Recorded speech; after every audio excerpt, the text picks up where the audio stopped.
Chapter number 2। कल की class में अपन ने स्टार्ट किया था चैप्टर नंबर 1। चैप्टर नंबर 1 विद्युत धारा का चुंबकीय प्रभाव। तो कल आपने पढ़ा था विद्युत धारा का चुंबकीय प्रभाव किसे कहते हैं। जब किसी धारा चालित तार में धारा का प्रवाह किया जाता है तो उसके चारों ओर एक क्षेत्र उत्पन्न हो जाता है, एक चुंबकीय क्षेत्र उत्पन्न हो जाता है, जिसे विद्युत धारा का चुंबकीय प्रभाव कहते हैं, जिसे विद्युत धारा का चुंबकीय प्रभाव कहते हैं। तो कल की क्लास में हमने पढ़ा विद्युत धारा का चुंबकीय प्रभाव तथा विद्युत धारा के चुंबकीय प्रभाव तथा विद्युत धारा के चुंबकीय प्रभाव को समझने के लिए ओरस्टेड का प्रयोग। आज का टॉपिक है चुंबकीय क्षेत्र, मैग्नेटिक फील्ड। चुंबकीय क्षेत्र का संकेत होता है बी। टॉपिक है चुंबकीय क्षेत्र, मैग्नेटिक फील्ड, संकेत क्या होता है इसका बी। तो सबसे पहले चुंबकीय क्षेत्र की परिभाषा कि चुंबकीय क्षेत्र किसे कहते हैं, ठीक है। तो चुंबकीय क्षेत्र किसे कहते हैं, इसकी परिभाषा क्या होगी। कोई चुंबक है, मान लीजिए सरकार, ये चुंबक है, तो किसी चुंबक के चारों ओर वह सीमित क्षेत्र, किसी चुंबक के चारों ओर वह सीमित क्षेत्र जिसमें अन्य चुंबक लाने पर वह चुंबक आकर्षण या प्रतिकर्षण बल का अनुभव करे, आकर्षण या प्रतिकर्षण बल का अनुभव करे, चुंबकीय क्षेत्र कहलाता है। बात समझ में आई। चुंबकीय क्षेत्र की डेफिनेशन क्या होगी, किसी चुंबक के चारों ओर वह सीमित क्षेत्र जिसमें अन्य चुंबक रखने पर वह आकर्षण या प्रतिकर्षण बल का अनुभव करे, चुंबकीय क्षेत्र कहलाता है। एक सिंपल परिभाषा है एक चुंबकीय क्षेत्र की। एक दूसरी जो स्टैंडर्ड परिभाषा है वो अपन देखेंगे यहाँ से। सिंपल सी परिभाषा जो आपने छोटी क्लास में पढ़ी होगी, क्या चुंबकीय क्षेत्र किसे कहते हैं, किसी चुंबक के चारों वह सीमित क्षेत्र जिसमें अन्य चुंबक रखने पर वह आकर्षण या प्रतिकर्षण बल का अनुभव करे, चुंबकीय क्षेत्र कहलाता है, ठीक है।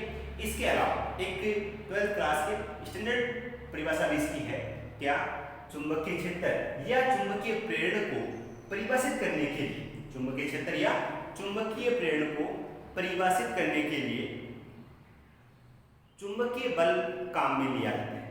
चुंबकीय क्षेत्र या चुंबकीय प्रेरण की परिभाषा है वो किससे देंगे अपन, चुंबकीय बल के द्वारा। किसके द्वारा, चुंबकीय बल के द्वारा। तो चुंबकीय बल में क्या होगा, मान लीजिए कोई आवेशित कण Q है, कोई आवेशित कण क्या है, Q है, जो कि v सदिश वेग से चुंबकीय क्षेत्र b सदिश में गति कर रहा है। बात समझ में आ रही है। क्या बताया मैंने, चुंबकीय क्षेत्र या चुंबकीय प्रेरण को परिभाषित करने के लिए चुंबकीय बल को काम में लेते हैं। अब चुंबकीय बल की क्या परिभाषा होगी, किसी आवेशित कण Q को v सदिश वेग से चुंबकीय क्षेत्र b सदिश में गति करवाई जाती है तो चुंबकीय बल निम्नलिखित होगा। चुंबकीय बल क्या होगा, F सदिश is equal to Q v सदिश इंटू b सदिश। F सदिश is equal to Q v सदिश इंटू b सदिश। बात समझ में, अगर कोई आवेशित कण Q v सदिश वेग से चुंबकीय क्षेत्र b सदिश में गति कर रहा हो तो विद्युत क्षेत्र की अनुपस्थिति में चुंबकीय बल F is equal to Q v सदिश इंटू b सदिश। तो ये फॉर्मूला हो गया किसका, चुंबकीय बल का। इसी को अपन और लिख सकते हैं, F सदिश is equal to Q v b sin theta, Q v b sin theta into n cap, Q p b sin theta into n cap. ये समझ में आया कैसे है।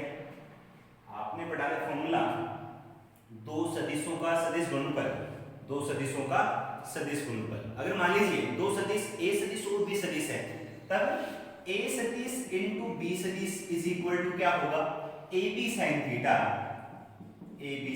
Into n। तो यही आपका क्या था, दो सदिश a सदिश और b सदिश का सदिश गुणनफल। तो यहाँ पर दो सदिश कौन कौन से हैं, एक तो b सदिश, दूसरा कौन सा है, b सदिश। क्या होगा, v B sine theta into n k. यहां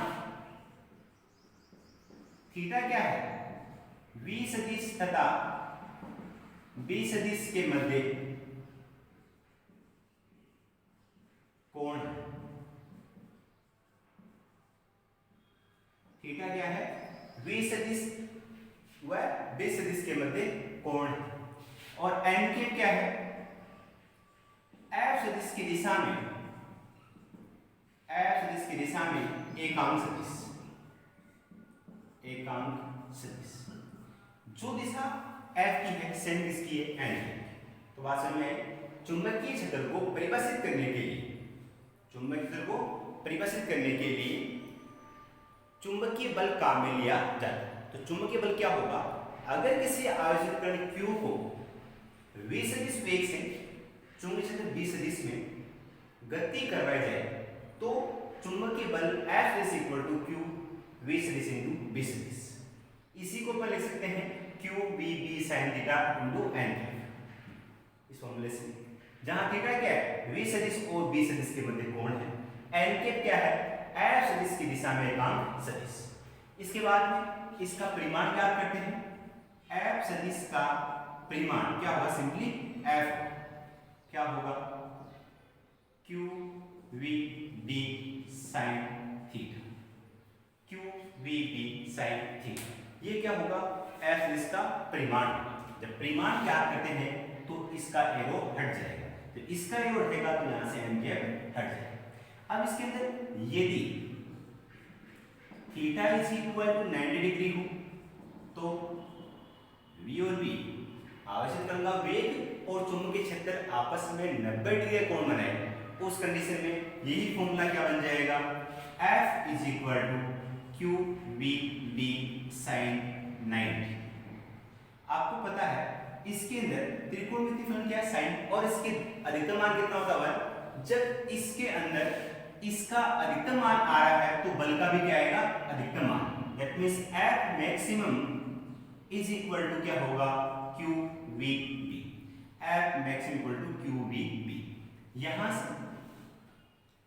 से इस इक्वेशन से क्या मिलेगा आपको, F maximum equal to Q V, तो B इक्वल टू क्या हो जाएगा, B equal to F maximum upon Q V, F maximum upon Q V, cross multiply से आपका इक्वेशन आ गया। F maximum equal to Q V B है, तो यहां से B equal to F maximum upon Q, F maximum upon Q. ठीक है बात। अब इसके अंदर यदि Q is equal to 1 coulomb, V is equal to 1 metre प्रति सेकेंड हो तो 1 मीटर प्रति सेकेंड हो तो B इज इक्वल टू क्या होगा, F maximum. B equal to क्या हो जाएगा, F मैक्सिमम। इसकी वैल्यू 1 है, इसकी वैल्यू 1 है, B equal to F maximum. तो यहां से परिभाषा आएगी किसकी, चुंबकीय क्षेत्र की स्टैंडर्ड परिभाषा। एक तो आपने यहां पढ़ी थी, चुंबकीय क्षेत्र किसे कहते हैं, सिंपल सी परिभाषा थी, किसी चुंबक के चारों ओर वह सभी क्षेत्र जिसमें अन्य चुंबक रखने पर वह आकर्षण या प्रतिकर्षण बल का अनुभव करे, चुंबकीय क्षेत्र कहलाता है। ठीक है। सेकंड परिभाषा आपकी यहां से है क्या, किसी चुंबकीय क्षेत्र में एकांक धनावेश को या एक कूलम आवेश को 1 मीटर प्रति सेकंड से चुंबकीय क्षेत्र के लंबवत गति कराई जाए। चुंबकीय क्षेत्र के लंबवत 1 कूलम आवेश को 1 मीटर प्रति सेकंड से गति करवाई जाए तो चुंबकीय बल का अधिकतम मान चुंबकीय क्षेत्र कहलाता है। क्या, किसी चुंबकीय क्षेत्र के लंबवत 1 कूलम आवेश जब 1 मीटर प्रति सेकंड के वेग से गति करता है तो आवेश पर कार्य चुंबकीय बल चुंबकीय क्षेत्र के परिमाण के बराबर होता है। ठीक है। क्या बताया मैंने, किसी चुंबकीय क्षेत्र के लंबवत, किसी चुंबकीय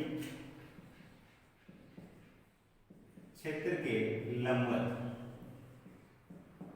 किसी चुंबकीय क्षेत्र के लंबवत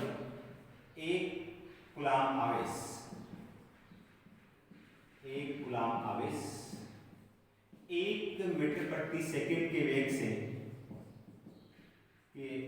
से गति करे, किसी चुंबकीय क्षेत्र के लंबवत एक कूलॉम का आवेश 1 मीटर प्रति सेकंड के वेग से गति करे तो आवेश पर कार्यरत चुंबकीय बल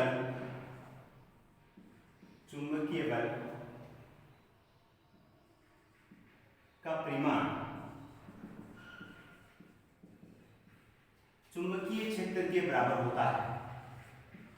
चुंबकीय क्षेत्र के बराबर होता है। तो दो परिभाषा हो गई, एक तो आपकी ये परिभाषा यहाँ पर और एक थी स्टार्टिंग में क्या थी, कोई भी चुंबक है, उस चुंबक के चारों ओर वह सीमित क्षेत्र जिसमें अन्य चुंबक रखने पर वह आकर्षण या प्रतिकर्षण बल का अनुभव करे, क्या कहलाता, चुंबकीय क्षेत्र। दूसरी परिभाषा आपकी ये आ गई, किसी चुंबकीय क्षेत्र के लंबवत एक कूलॉम आवेश 1 मीटर प्रति सेकंड के वेग से गतिमान हो तो आवेश पर कार्यरत चुंबकीय बल का परिमाण चुंबकीय क्षेत्र के बराबर हो। ठीक है, तो दूसरी परिभाषा आ गई, स्टैंडर्ड परिभाषा है। कोई परिभाषा पूछे आपसे एग्जाम में कि चुंबकीय क्षेत्र किसे कहते हैं, तो एक परिभाषा मैंने बताई थी स्टार्टिंग में, वो लिख सकते हो या ये परिभाषा लिख सकते हो, दोनों में से होगा आपको अच्छी लगती हो लिख सकते हो। उसके बाद में जो चुंबकीय क्षेत्र है वो एक सदिश राशि होती है। चुंबकीय क्षेत्र एक सदिश राशि होती है। चुंबकीय क्षेत्र एक सदिश राशि है। चुंबकीय क्षेत्र एक सदिश राशि है। उसके बाद में चुंबकीय क्षेत्र का SI मात्रक, चुंबकीय क्षेत्र का SI मात्रक,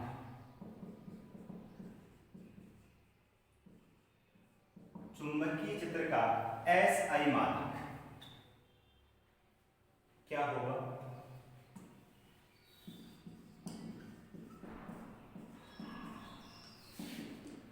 चुंबकीय क्षेत्र का SI मात्रक होगा वेबर प्रति वर्ग मीटर। वेबर प्रति वर्ग मीटर, वेबर का संकेत WeB, वर्ग मीटर स्क्वायर।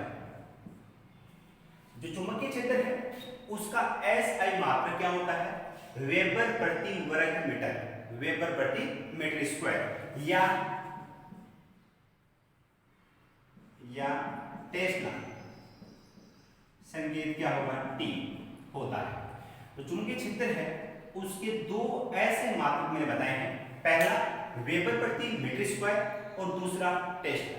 आप ध्यान में रखेंगे चुंबकीय क्षेत्र का SI मात्रक क्या होता है, वेबर प्रति मीटर स्क्वायर या टेस्ला। इसके अलावा CGS पद्धति में भी मात्रक होता है। किसमें होता है, CGS पद्धति में मात्रक। ठीक है, ये बात याद रहेगी आपको। चुंबकीय क्षेत्र का SI मात्रक वेबर प्रति मीटर स्क्वायर या टेस्ला होता है। इसके बाद अपन बात करते हैं चुंबकीय क्षेत्र का CGS मात्रक।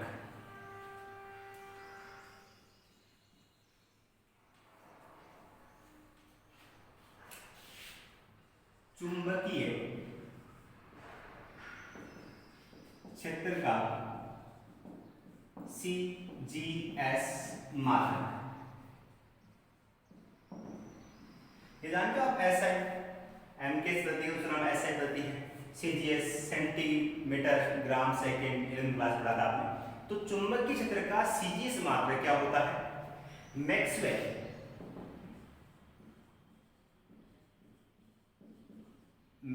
प्रति वर्ग सेंटीमीटर, मैक्सवेल प्रति सेंटीमीटर स्क्वायर। ठीक है, तो CGS मात्रक मैक्सवेल प्रति सेंटीमीटर स्क्वायर, मैक्सवेल प्रति सेंटीमीटर स्क्वायर या गाउस, संकेत क्या होता है इसका, तो आप ध्यान में रखेंगे चुंबकीय क्षेत्र का SI मात्रक वेबर प्रति वर्ग मीटर या टेस्ला होता है, तथा सीजीएस मात्रक मैक्सवेल प्रति सेंटीमीटर स्क्वायर, मैक्सवेल प्रति सेंटीमीटर स्क्वायर या गाउस होता है। ठीक है, उसके बाद में 1 टेस्ला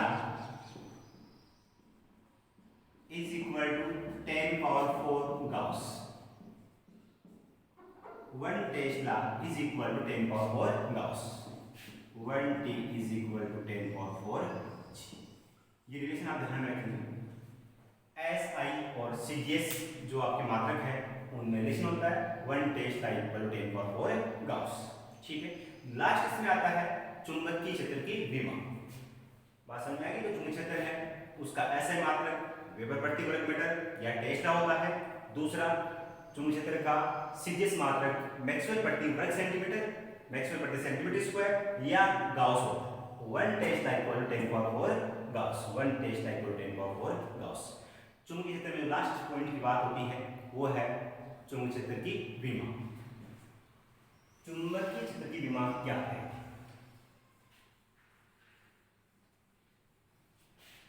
क्या चुंबकीय क्षेत्र की विमा।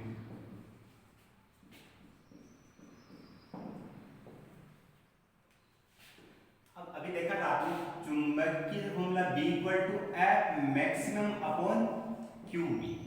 F maximum upon QB। इस फॉर्मूले से अपन क्या करेंगे?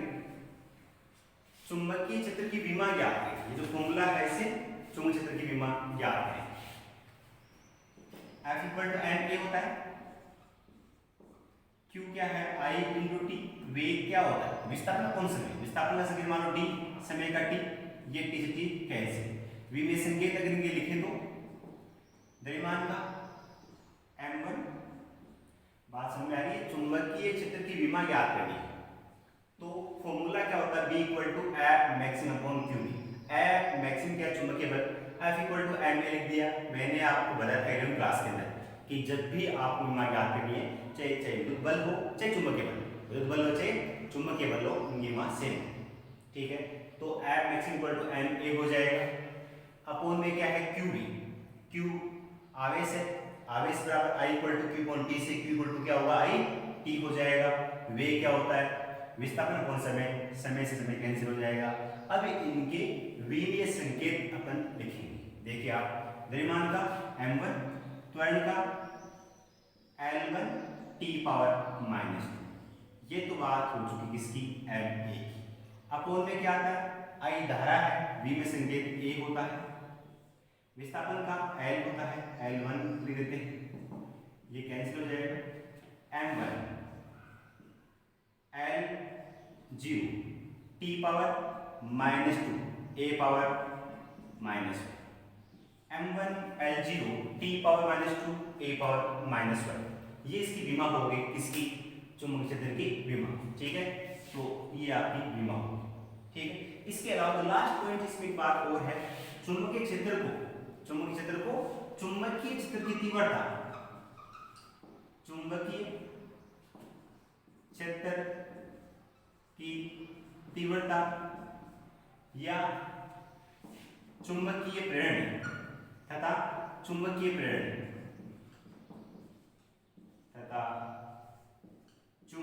प्रेरण आदि नामों से भी जाना जाता है। चुंबकीय क्षेत्र को चुंबकीय तीव्रता या चुंबकीय प्रेरण आदि नामों से भी जाना जाता है। तो इस प्रकार से ये टॉपिक नंबर 2 चुंबकीय क्षेत्र, 2 इसकी परिभाषा हो गई, चुंबकीय बल का फॉर्मूला हो गया, और इसके अलावा आपने देखा इसके अंदर एसआई मात्रक हो चुका, सीजीएस मात्रक हो गया और चुंबकीय क्षेत्र की विमा हो।